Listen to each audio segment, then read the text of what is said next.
Jadi tolong urusan waris segera dibagi. Kemudian di dalam cara membagi ini ada aturan mainnya.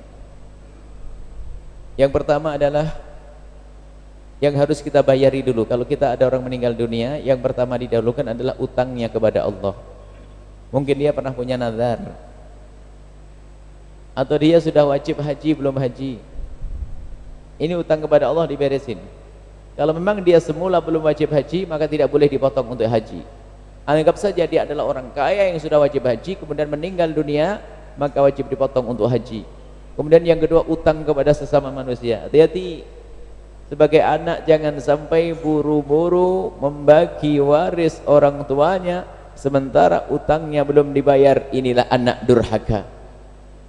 Nggak boleh.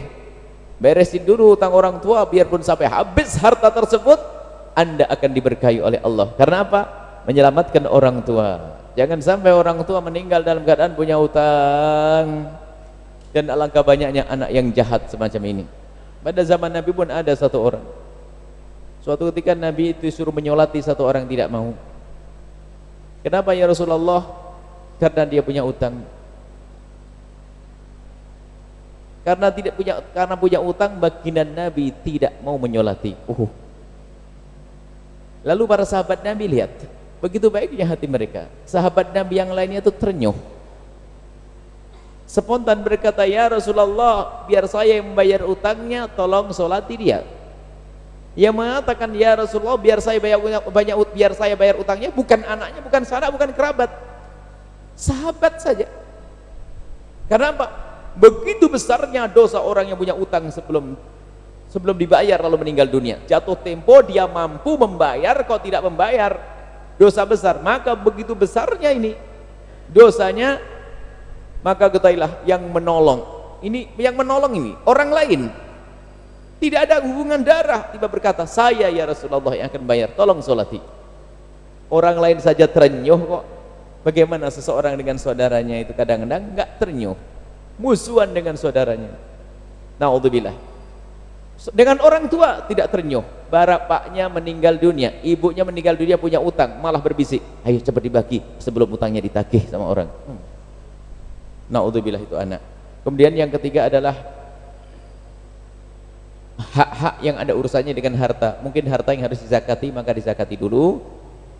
Kemudian yang keempat adalah wasiat-wasiatnya. Dan ingat, urusan wasiat pun perlu diperhatikan, tidak semua wasiat itu harus dipenuhi. Ada wasiat yang haram dipenuhi, ada wasiat yang wajib dipenuhi, ada wasiat yang sunnah dipenuhi. Yang harus dihadirkan di sini hanya wasiat yang wajib dipenuhi saja. Nah, urusannya harus berhubungan dengan ulama. Ya Ustadz, wasiat ini wajib atau tidak? Ditanyakan.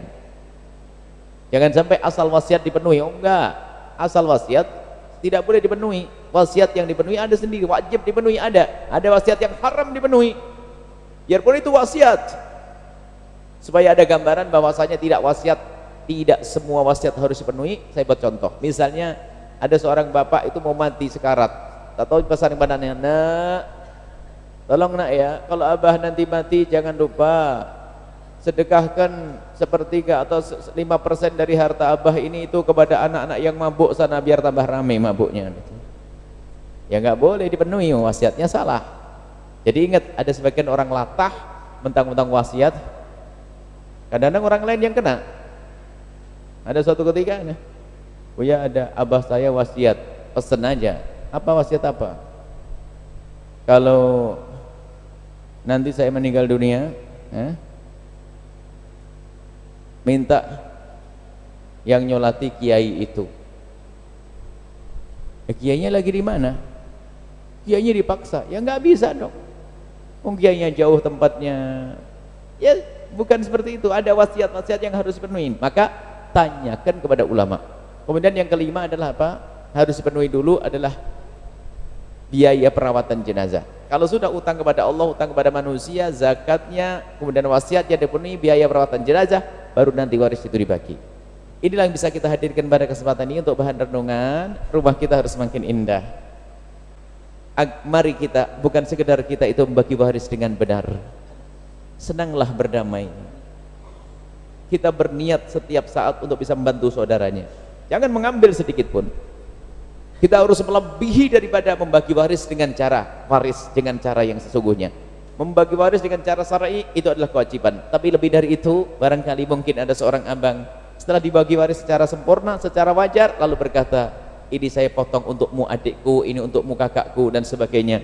Biasalah berlapang hati dengan saudara, sedekah untuk saudara, penyambung hati, karena sesungguhnya kalau seorang saudara membantu saudaranya, itu tidak lain adalah bentuk berbakti kepada orang tuanya. Sebab min ambaril birri silatu wuddi abihi, termasuk berbakti kepada orang tua yang sangat luar biasa adalah kita berbuat baik kepada orang yang dicintai oleh orang tua kita.